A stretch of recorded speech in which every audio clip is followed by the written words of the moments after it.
Master Tavern Keeper's History of the Old World.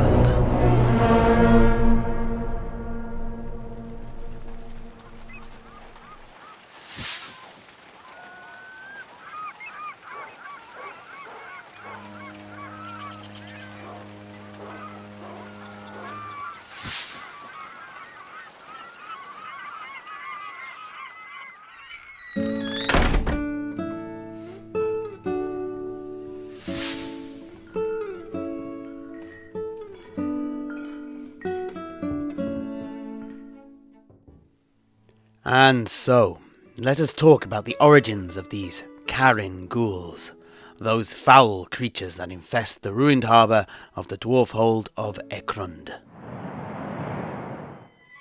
The Karen Ghouls of Ekrund. The Karen Ghouls are direct descendants of an ancient nomadic tribe of men who once lived upon the shores of the Crystal Sea, now better known as the Bitter Sea. Och, so where's that then? This sea lies directly to the east of ancient Nehekara, with the city of Cursed Lamia lying both off its western coast and just to the south of the Straits of Nagash. Here you can also find, even further south, the necropolis of the goddess Asaph, Lybaris. This city being lapped by the Bitter Sea's waters via the Gulf of Fear. To the north of all this is our old friend, the Plain of Bones. Och, I think you mean the Plain of Plenty of Bones. Yes. Very droll. But also somewhere we have discussed at length. Oh, yeah, so much so that I almost feel as if I have visited it in person. Ah, indeed, Heinrich. So, if I might be allowed to continue. According to ancient sources, the nomads of the Crystal Sea used to travel up and down its coast, moving from fishing ground to fishing ground, as each year waxed and waned. As far north as the Straits of Nagash, then known as the Straits of Stars, and as far south as the Great Jungle. In the north, the Karen traded with nomadic herders, a tribe who had originally migrated there from the Darklands, but now limited their travelling to around the straits and the shores of the Sour Sea. More on them in a moment, though, as they are the linchpin of this tale. In the south, it was with the southern huntsman tribes that the Karen bartered their fish and shells with, exchanging them for meats and furs. It was a simpler time. However, there were still dangers. The belligerent cannibal tribes who also dwelt within the jungle and were known to eat the flesh of their dead in gory, ichor-drenched rituals were not averse to snatching and sacrificing victims from other tribes. Oh, well, they don't sound very pleasant now, do they? But hold on. You mentioned yet another body of water just now. To the north, right? What's this Sour Sea, then? That's another weird name.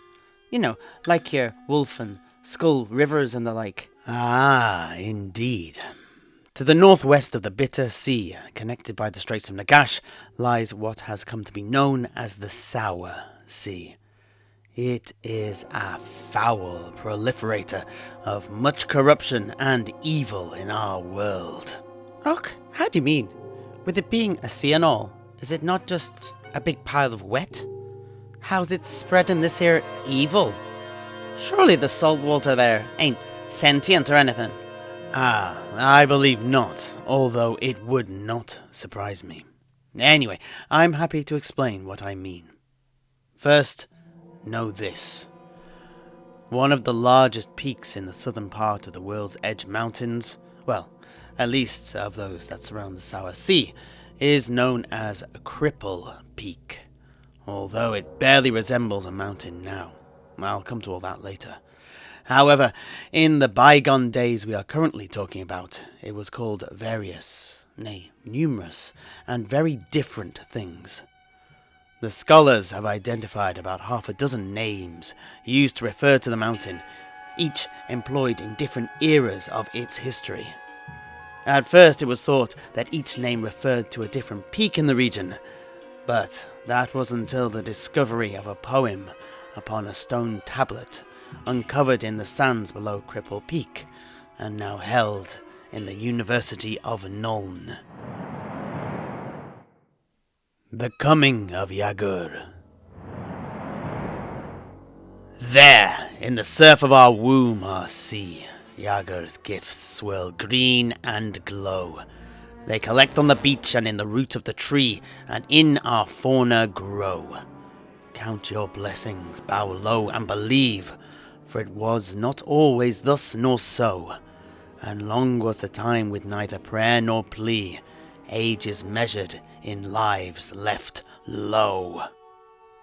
Then the great peak Hamash called come see, and we curbed our to and fro. Then the great peak Agadarkum spake hearken to me, and we made peace with bloodshed and quick blow. Then the great peak Agarul commanded us to kneel, and we settled with crown and firm oath. And for 1,000 years we ruled over Scree and Sea's wheel, and took life and gave blood to both. Until came the night, the sky stone of the Yagur fell amongst we. The great peak's flank struck cleft core crow. Death wide given, a god's coal-reaped spree. The faithful, what a debt did they owe.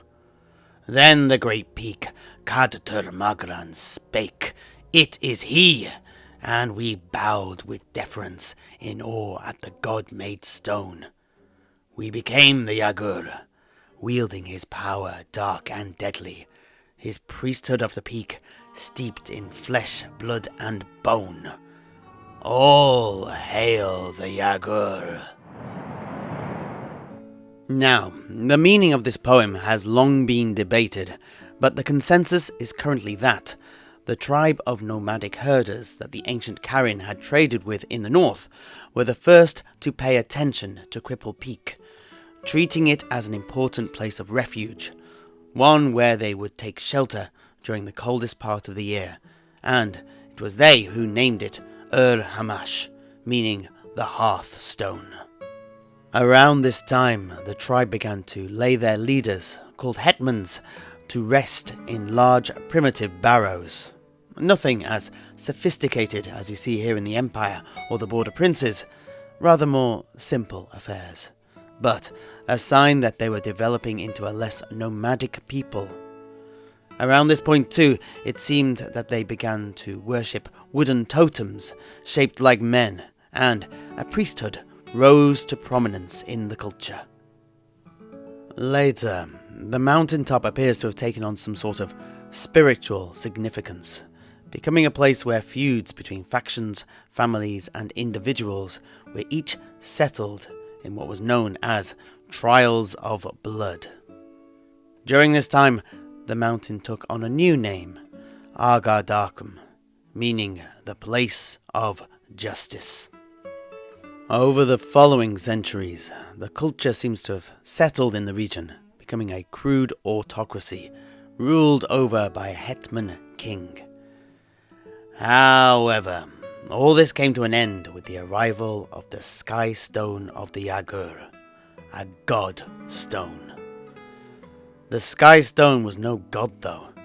It was in fact a huge piece of warpstone, perhaps one of the largest to ever strike our world, and it crashed down into the side of Cripple Peak, much like the one that obliterated the original Ebonian homeland in the area we now call the Crater of the Dead, or the one that fell in the deep desert and provided Jafar with the warpstone he used to enlist the services of the Skaven during his conquest of Araby.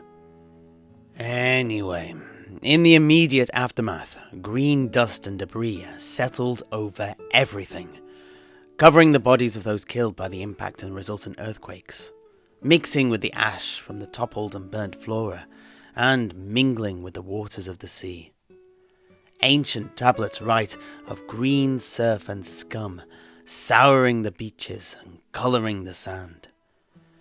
In the years that followed, the warpstone has polluted the land and sea about it further, erosion by wind and rain having caused more and more chaotic poison to seep into the bodies of both fresh and salt water, tainting the very highest mountain stream down to the sea itself, and by this corrupting every living thing in the region to one degree or other.